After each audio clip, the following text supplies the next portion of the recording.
Welcome back to Gale Force Wins Season 4.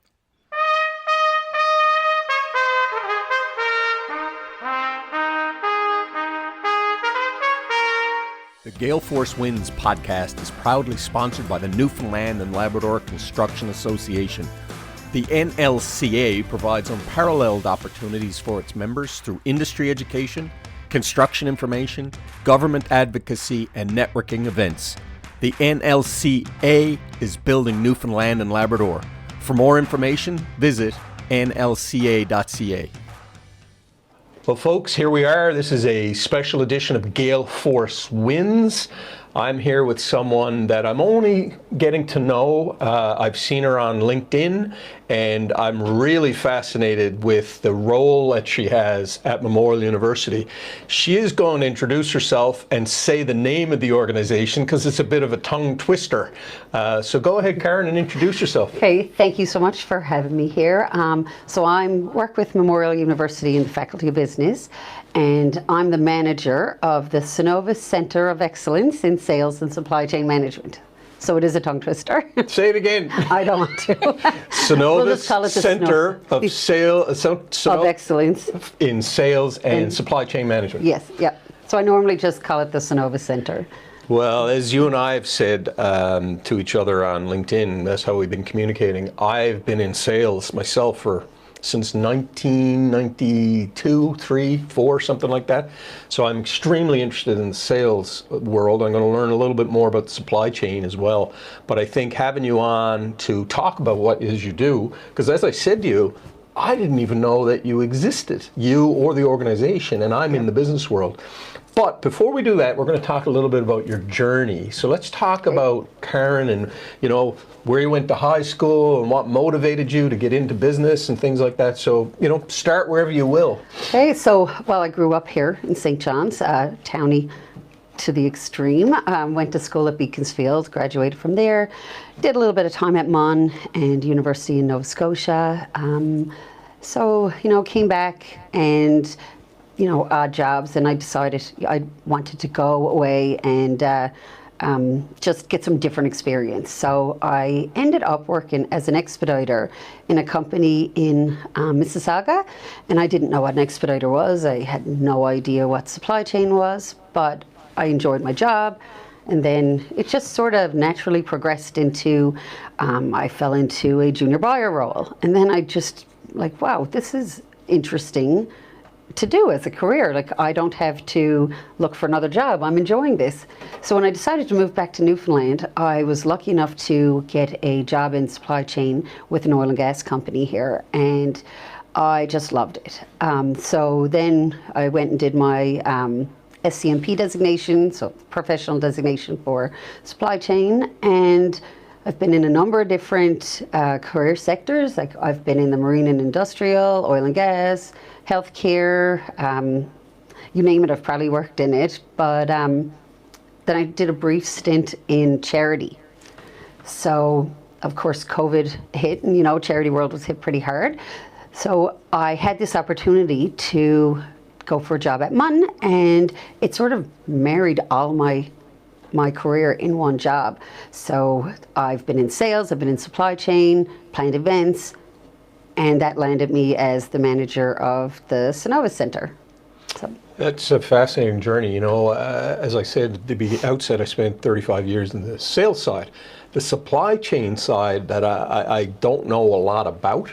Tell us a little bit more about that before we get into MUN and what you're doing right now. Well, a lot of people don't really know what supply chain is. Thanks to COVID, I guess. It's hard to say thanks to COVID for anything, but it sort of brought those words to everybody's mind. And a lot of people think supply chain is why my Amazon package is late. Oh, supply chain is why I can't get my new car. That's true, but it's so much more than just the delivery is late. It's something, from sourcing materials to negotiations, contract law, and then you're managing a whole team of getting a product or service to the end user. And in Newfoundland, it's especially difficult because we have that added layer of being a rock in the middle of the North Atlantic. and we have no choice but to get our freight here by boat. I mean, yes, airplane, but that's so expensive. But we're dependent on the ocean to get us our freight, either by truck or OceanX. So it adds a little bit extra. But if you're a supply chain professional, I find you really enjoy that. I love the challenges and stuff with supply chain. It's nothing like fixing a problem. So that's what I try to do too, is to tell everybody about supply chain. Not everybody loves it as much as I do, of course, but that's, in a nutshell, that's a lot of the supply chain, overview.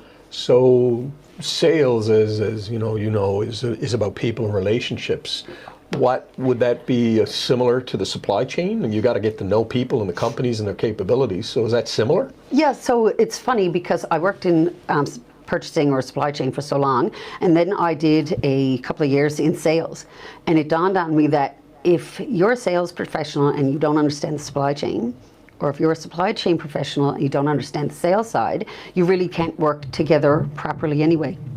Because without a product, your salesman doesn't have anything to sell, and without somebody to sell it, you can't get your product off the shelves. So it's a really good circle in a business. Sales develops a lot of relationships, and that's who you're going to sell your product to. But as a supply chain professional, you're building a lot of relationships on the other side. You're trying to get different deals, you're trying to get the costs down, maybe exclusivity deals. There's a lot of the same type of work going on with the relationship building, just on either side of the spectrum, like end user or to get the material. I had a couple of questions. Well, first, I'm going to mention something about my career. I got into sales because of a guest speaker that came to MUN. I can't remember what course it was, but it was in my last semester. And I remember this quote: "Sales is the engine that drives the economy." The way that I can't even remember who it was, but that has resonated with me my entire life. In fact, after that particular that particular guest speaker, I said to myself, you know what? I want to be part of the engine of the economy. And I've been in sales ever since. So MUN has done a lot for me from the perspective of business, but also the perspective of the guest speakers that they brought through. Fascinating. And you know what? A lot of people don't fully understand sales either. They think that sales is, just at a retail store, or they look at it, you're selling a car, you're selling product. Yes, they're salespeople, but you're also doing so much more, and there's so many sales professionals needed in different industries. You look at companies, large companies like Verifin and those, they need to sell their product across the world. So they need trained salespeople. And, I don't think there's a company, even if you're a single entrepreneur with your own company, you need to be a salesperson. You need to sell and market yourself. So getting those skills and that drive for the students is very important. Just going to back it up, and then I'm going to come back to sales. When it comes to sales, there's easy measurable targets. With the supply chain in the roles that you would have, how do you, I guess, I'm thinking you would measure it by the efficiency of getting things from point A to point B, but are there actual numerical targets that you would follow, or? We did. It depended, in different roles. So you're always looking to get whatever product for the lowest price possible, factoring in transportation, factoring in all the other obstacles that you can look at. And if you can't get it landed at a decent price, the salespeople can't sell it at a decent price, which is going to sour their relationships. So you're building this, trying to find out who can I buy it from, that it's going to get to Newfoundland on time, in good shape, for the right price. And it's not always about just the lowest price. You're building the relationships, and down the road, that helps out. Also with supply chain, you're really looking across the country and saying, well, how do I support local? How do I, I don't want to buy everything from different countries, because some countries you can't buy certain materials from. I know when I was in the electronic component You couldn't buy certain steel from China, or you couldn't buy certain aluminum from different countries. So you got to work out all those details so that salesperson can go and sell that to meet sales quotas. So we're meeting also financial quotas. If you look at any of these big restaurants, say Jungle Gyms, for instance, or somewhere, what if they don't have French fries? Yeah. How are they going to operate without French fries? So the wholesaler who brings the French fries, their buyer has to be sourcing this. I worked one time with buying for the school lunch program. In the middle of winter, you can imagine with the high winds, we're not getting the produce here on time. But that's the fun part of supply chain to me. It's like, I have a problem, I need to solve it. So, then you're going off trying to sell it. So you have that product there for the kids at school next day. So, I get a little excited with all the supply chain things. So I'll tone it down. No. It's interesting when I reflect on my sales career, and I was thinking as you were talking, in the car industry, supply chain was a real challenge, and you're trying to get the cars in from Vancouver, usually across on trains and things. And then I was thinking, in the advertising business, we weren't affected by that much because when it was print or radio, you can easily pivot and create more inventory. That being said, it reminded me of flyers in the newspaper business were a huge challenge, particularly November, December as the winds came up. When the flyers are being shipped in, the ships were often stuck over in North Sydney and you couldn't get those flyers, and they needed to be there to be collated, that's kind of an older way of delivering things now, but there's still flyers out there.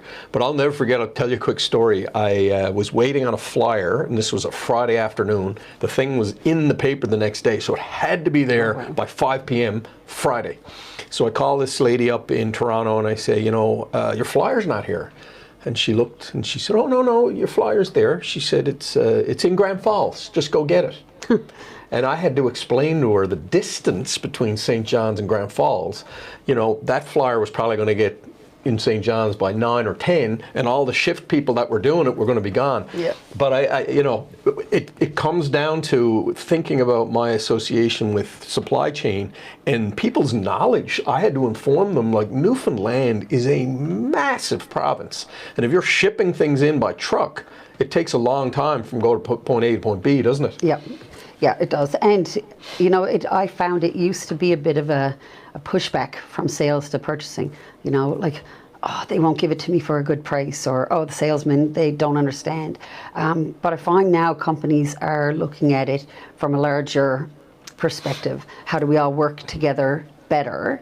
Because if your sales and supply chain are acting in a really good, efficient, circular way, you're going to have a very efficient business where everybody's on the same page.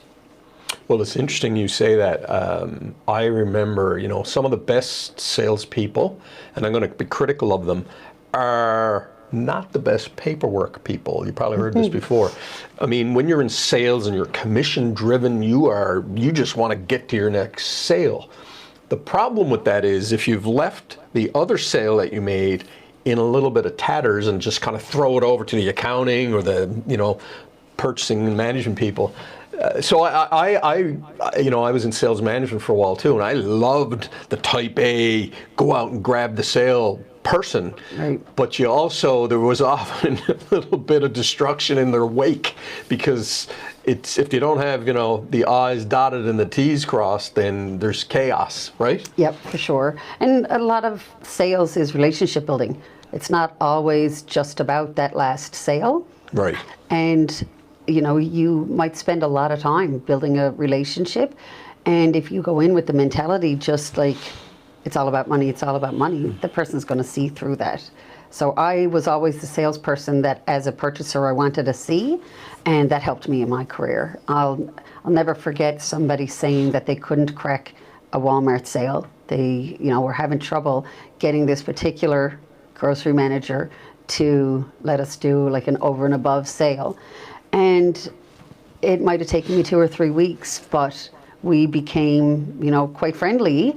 And she bought a huge order off of me, and everybody was shocked. And I was like, well, you just went in, tried to get money out of her. Yeah. I was like, you didn't care to ask how she was. You know, I looked at her and she was in a really bad mood. I was like, ugh, today's Monday. Yeah. You know, and I related to her. So that's sort of a lost skill that people don't realize. It's not all about the sale. You have to build that relationship, and then it builds customer loyalty, and there you go. So it's interesting. I'm geeking out on this sales conversation, and yeah, I'm going to bring it to an example of my career. You mentioned Jungle Gyms earlier, and it's funny. They built their business on radio. So I was in the newspaper. I spent time in radio, but then I moved into the newspaper business primarily. And I had Jungle Gyms as an account. And I'll never forget it. The owner, one of the owners, said to me one time, he goes, man, you've got to be one of the most persistent salespeople I've ever met. And he said that in a positive way, because it can be negative too, right? But I will tell you this, I probably called on that company for 15 years and never got a thing. But, and this is for anyone, you know, students that might be watching this, I never gave up, because such a successful company, I wanted to let them know that I was out there and we had value in the printed product, and there could be tomorrow a shift in the way they do things. So I was continually calling them with ideas and things like that. Yeah. So, you know, some of that probably resonates with you, and your story around Walmart is fascinating. Yeah, no, it's true. You know, you might get somebody on a bad day, and you might get them the next day, and it's fabulous. But if you don't keep going back, and you don't keep working on the relationship, then you're shooting yourself in the foot. Well, I think, Karen, the other side of it too is that, you know, and I always said this to salespeople, you know, that person may not buy from you, but they may know someone who needs your service. And if you're showing persistence in the wake of never getting a sale, they might say, look, you go talk to Jerry Carew, you go talk to Karen Lacey. She will take care of you. So I often found that referral side of the business good, because, you know, you got to be out there. You got to get up and just make the call, right? Well, I worked in door-to-door insurance sales. No way. Yeah, and I almost think every single person should have to go out into communities you have no idea about and knock on somebody's door at 6 p.m. and try to sell them insurance. And when you get the door slammed in your face 10, 15 times, but that one time that somebody listens to you and says, yeah, come in, and that taught me more about myself, just about, you know, like knocking on the next door, not take it personal, it's not me, go on, I adjust it. You know, when the doors finally start opening, it's good, but I brought all that forward. So I think you take those little things like that and you bring them forward and you add them to like your toolkit and keep going, and you learn from those tough ones. It's easy to sell a job that everybody, or easy to sell a product that everybody wants. It's not so easy to you know, come up against supper time, intruding on family time. Yeah, that was the worst fun and the most fun I've ever had. You reminded me of an uncle of mine who's worked for Electrolux for maybe 55 or 60 years. He's in his 80s now. But I have so much respect for what he built, because he did it like you did. Door to door, yeah. Door to door. And I mean, I don't know what Electrolux does now. I'm sure with the digital tools, there's an easier way of getting in there. But I can't. What you just described to me is such an incredible sales, I guess it's, to me, raw. It's the sale. Intruding on family, frankly, intruding on supper time, and all of those obstacles, you know. And it was intruding on a community. I think I went to Dead Man's Bay and Indian Bay, and I had never been out there, like I said, towny. And by the time I got from one end of the little town to the next one, they all knew there's somebody in town and they're coming to your door. So I don't know if that was a negative or a positive, but it helped me grow. So I guess that's life lessons. It's funny reflecting on sales and thinking about the anecdotes you get. You know, as I was saying to you before we hit record, I got some really good feedback about Gale Force wins and an event we did. It's funny, you know the value of what you provide, and I think that's why a salesperson continues to push.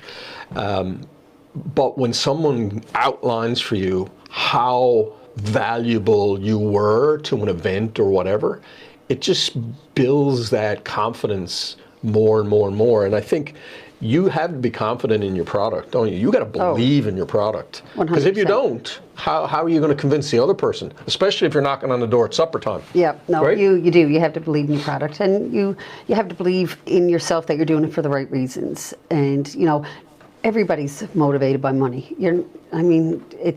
You'd be silly to say that you're not in it for money. I mean, that's what sales and business is all about. You're not going to go into business not caring if you make $1. So money can't be a bad word in sales.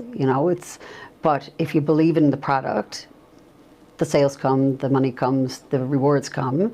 So, it's just believe in that, believe in yourself, and put that out, and it comes back. Oh yeah, it comes back in spades. It's funny you say that.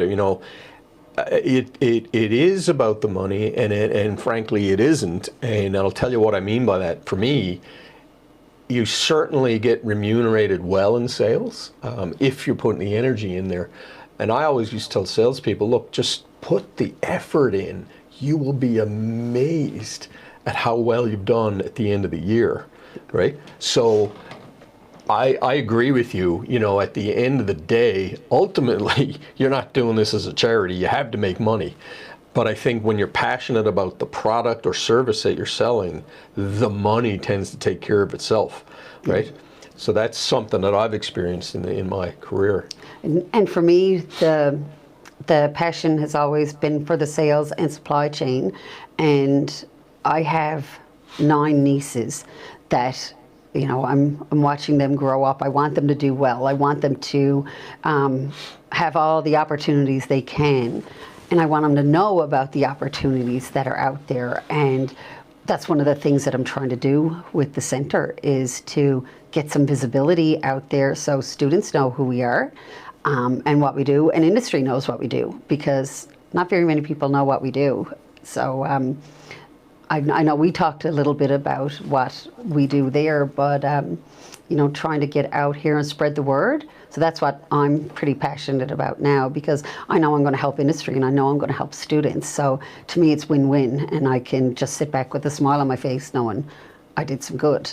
Well, we're going to delve into that, and I'm going to make this statement, and when I worked with Newfound Marketing, I had the good fortune of having a couple of work-term students with me, and my role was entirely business development. I loved having the work-term students. Now, I lucked out with 2 really, really good students, but for me, at the twilight of my career, it was so nice to be able to give back, and I see the energy that you have in helping those students. One thing I want to say about sales is that sales comes with an awful lot of, preconceived notions. And stigma. You and I talked about this, when you're in high school, you're not saying, I can't wait to get in to become a sales person. Right. That is not something that anyone aspires to, frankly. But I think, communication and passion for products, that's what happened to me anyway. I was a very, very, very shy young man, and my mom, as I said before we hit record, my mom, who passed away a few years ago, said to me, how did you ever get into sales? And I said to her, look, I became passionate about advertising, and it just became a way of life. It was natural for me to be able to sit in front of you, say, as a client, and talk about the product, So let's talk about that. Your passion today is to motivate students to get into sales and the supply chain. Talk a little bit about the Cenovus Center for Supply and Sales and Supply Chain Management. Yeah, that's close. We'll say it's good. Google it. Yeah. So it's on the MUN website. They can find it. So this center came to be for there was talk with industry that MUN has a fantastic business school, top-notch business school, but students were coming out and people in industry were saying, we have to spend a lot of time training them in sales, or we have to spend a lot of time training them in supply chain. They don't have any knowledge of sales or supply chain. So I won't get into all the details of that, but the Cenovus Center was born. Now, it opened in December of 2019. So you can see how good the launch went after that because, Snowmageddon and COVID. So like everybody else, the Cenovus Center had to sort of just do what they could to keep going. So now that we're out of COVID, or we're back to a more normal or new normal way, we're back to our mandate, and the mandate is to inspire leaders in sales and supply chain. And there's ways we do that. Excuse me. Offer an education. We can offer different courses and develop curriculum. So that's really interesting. I got to have a little tiny bit of a role in developing a new introduction to supply chain management. And that is like awesome because my background with supply chain, it's nice to see that okay, they're working on getting the basics, the fundamentals that students need. Another way is we bring in speakers. So I had a conversation with somebody you know quite well, Amanda from Akata. No. We were sitting down chatting, and she was telling me all about these interesting companies around Newfoundland and Labrador. And I was like, wow, I wish I had known about all these opportunities when I was a student, or what these roles were. And students don't know a lot of the companies that are out there because, your nose are in the books, you're getting your studies done. So we're like, well, how can we get that information to the students? So one of the ways that we can help them is by offering programs. So we started this sightseeing series. There's another tongue twister, Cenovus Center Sightseeing Series. I'm going to have to come up with some new names. Yeah. But we will take a number of students out of the building to a field trip. So we've been really lucky. We went down to see Phil Maloney and had a tour of Bannerman Brewery, found out how everything works, what their supply chain, how they source ethical coffee. Then we went to Virtual Marine and we got to try out all the instructional simulators, that's what I was looking for, and talk to the staff. So they were actually telling what they did, what their career paths were, and how it led to where they are now. And you could see the students, they're like, okay, this is really interesting. I could use my business degree in a place like this. I don't just have to sit at a desk in a boring industry. I can be a part of something that's awesome. So we take them out, bring people in to talk. We also have a really amazing program, Mentoring Circles. We've partnered with the Career Centre Embark at the business school, and we bring mentors in, and we'll have tables full of students, and then the mentors can sit and talk for 15 or 20 minutes, and then they'll get up and move to another table and talk to the next group of students. And how valuable is that? I mean, I couldn't imagine being a 20-year-old walking into the offices of Seafair Capital or one of these places and knocking on Anne Whalen's door and saying, hey, could we have a chat? I want some guidance on my career. Yeah. But now we're putting those industry leaders in with the students, and it's so valuable. So we do all these little things to try to get in experiential learning, get them excited. You might be saying, well, I'm doing a BCom, I don't know what to do with it. Well, look at all these awesome companies that are looking for people like you, making connections. But then there's the industry side as well. So we're also able to help industry, and that's part of our mandate as well. Maybe there's some SMEs out there who they want to grow, but they don't really know how to do a business development plan. Or maybe they know, but they don't have the time or resources. The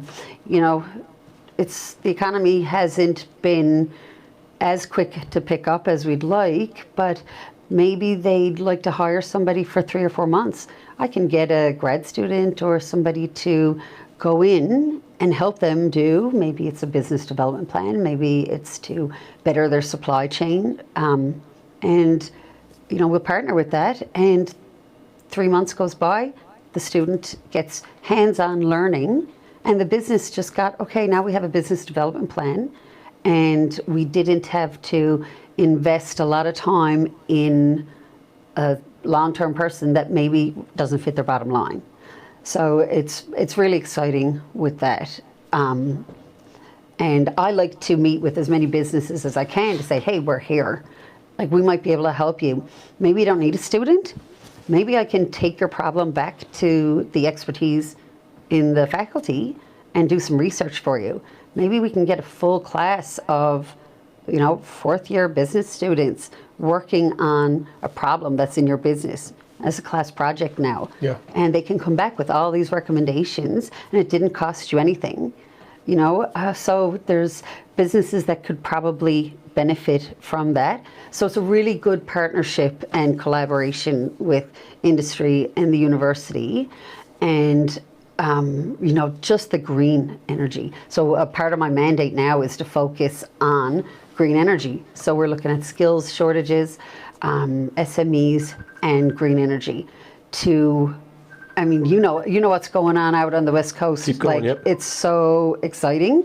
I can't wait till we see actual progress.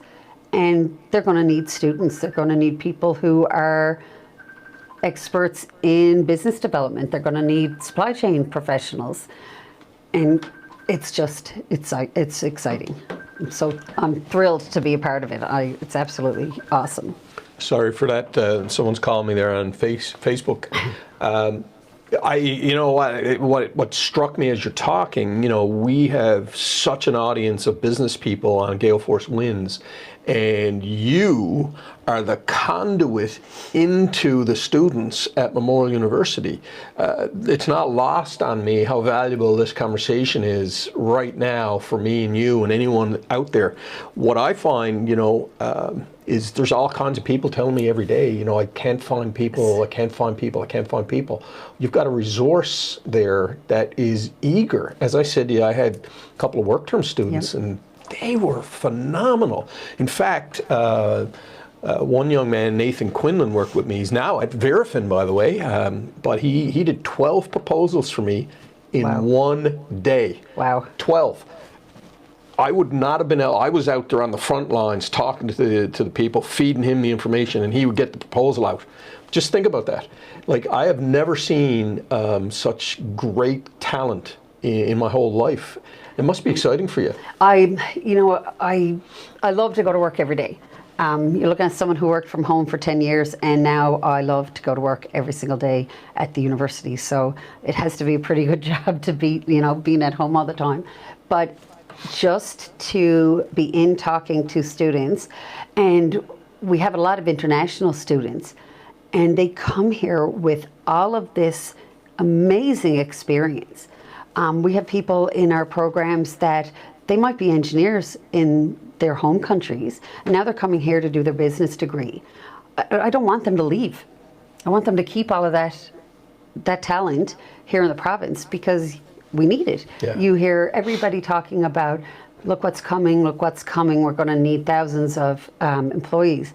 Well, if we can start partnering up with industry and finding out, what do you need? What do you need our business students to learn about? What can I do to help you further your business? And let's work on it. Bring industry, bring faculty together, and the benefits, it's endless. Just, we'll keep a talent pool. We'll have a talent pool who are more informed at what industry needs. Because, as a 24-year-old coming out of business school, maybe you don't know exactly what the industry is looking for. But, if the industry's partnered with us, then they're saying, we need people like this. We need students to understand this. So it's so rewarding to be in the middle. I mean, I get students pop on my office all the time, and I had a student come to my, I know this is sort of off topic, but I had a student come to my office, and it was 3:45 on a Friday, and I had lost my swipe card the week before midterms.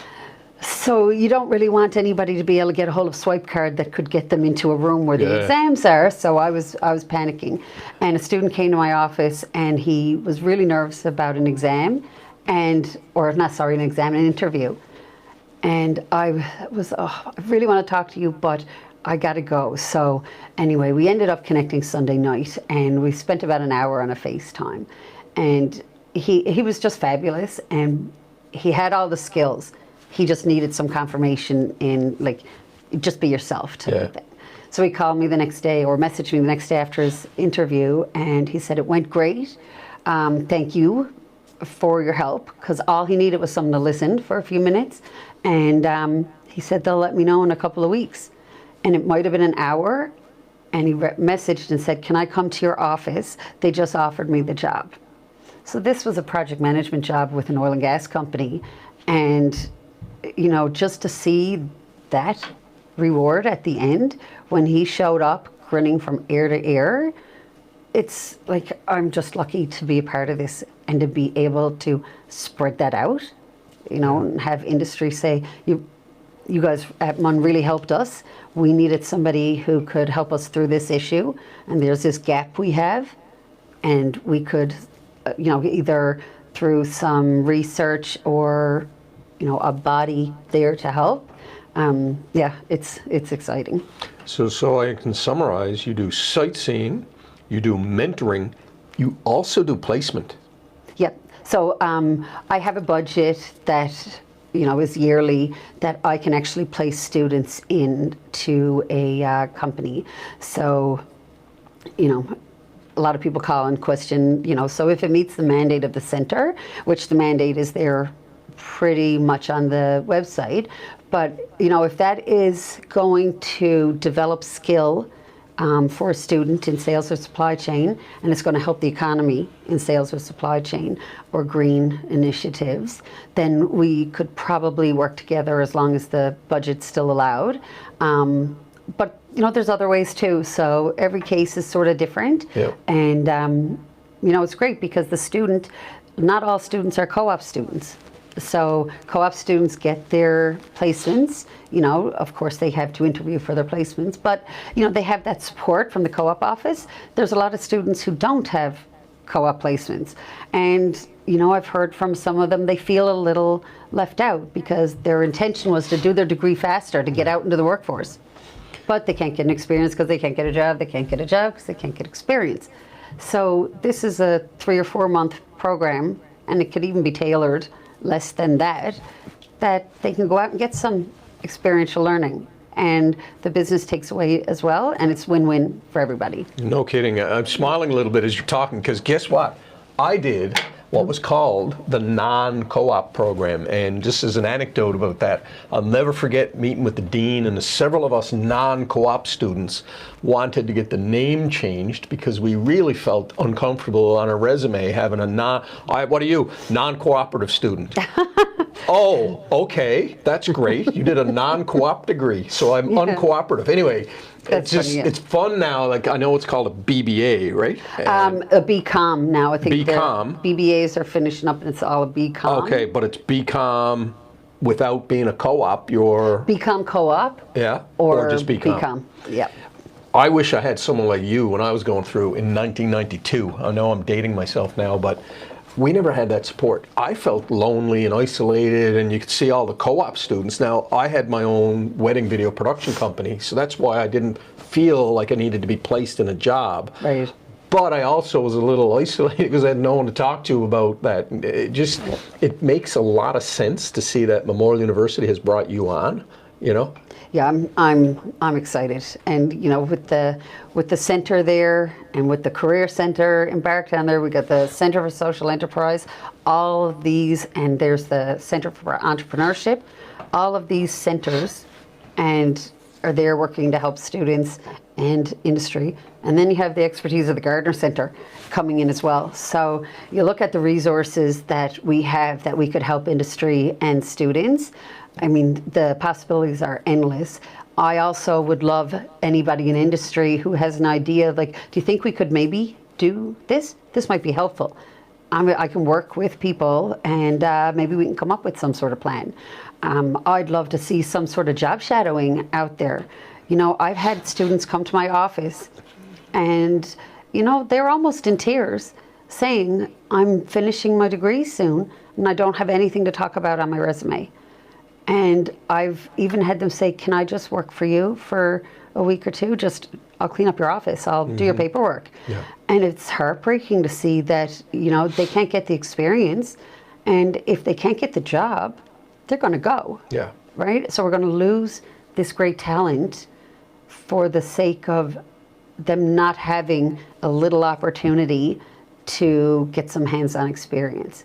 So that's my help here is now. How can I get the butts in the seats, for lack of a better term, to learn about supply chain and get some education? And how do I help industry get these students out? And for industry, say an industry comes to me or like a business, you know, my team doesn't know much about supply chain, but we've noticed we're spending a lot of money where, you know, it seems to be our biggest wastage.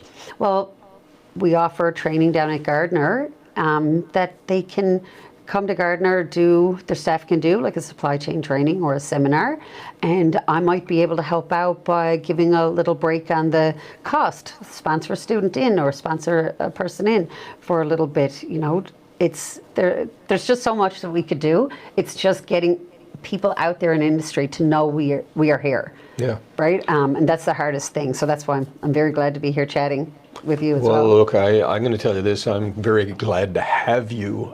MUN and the MUN Business School in particular is pivotal to my life.